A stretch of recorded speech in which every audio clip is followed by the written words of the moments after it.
имаме фактичка состојба за правно мислење да се одговара и да се конструира случај заради правно мислење. Значи, вие имате илјадници предмети каде што имате позитивно мислење, а судот не го прифаќа тоа мислење. Судот воопшто не е врзан со мислењето. И вие да конструирате предмет заради нечие мислење, дали некому треба да се укине притвор или да не се укине притвор, при постоење за тоа кривично дело потреба од директна умисла, мислам дека е надвор од законските одредби. Исто така би сакал да кажам, веројатно го забележавте обраќањето на мојот властодател Бојан Јовановски во врска со неговата здравствена состојба. Морам да укажем и да информирам јавноста. Значи, уставно начело од член 9 до член 11 во највисокиот правен акт во Република Македонија дека сите граѓани, а сметам дека Бојан Јовановски е граѓанин на оваа држава, се еднакви пред уставот и законите.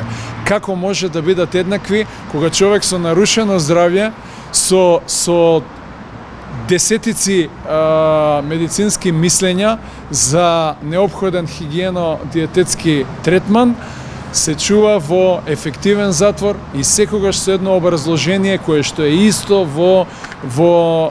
од месец во месец. Не може неравноправна положба има со другите обвинети во овој кривично правен настан, иако сега има само еден обвинет.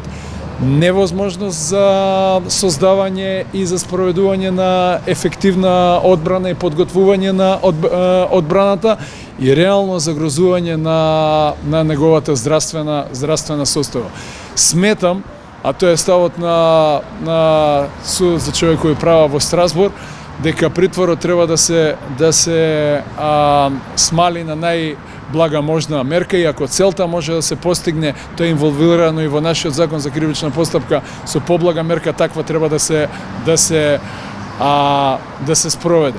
Не само секое месечно продолжување на притворот, независно дали е тоа потребно или не, со исти и еднакви образложенија. Не знам што се треба повеќе да направиме од тоа, кога човекот се наоѓа во животно загрозувачка состојба, да се укине притворот.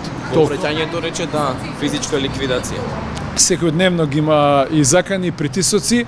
Во овој момент не би ги кажал од кого се, но има закани, дали ќе збори, дали нема да збори.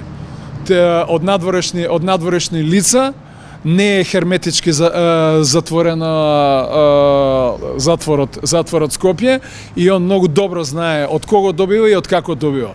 И овој процес е најмалку правен процес, туку е политички процес. Од каква позиција од се луѓето, бидејќи не ги спомнуваат? Од висока позиција и од секакво милје во оваа наша убава држава. Дали доаѓаат преку посредници тие закани? Апсолутно. Преку посредници, некогаш и директно. Дали се представници од власт? Не би можел тоа да го коментирам. Но дали се политичари? Не можам тоа да го коментирам.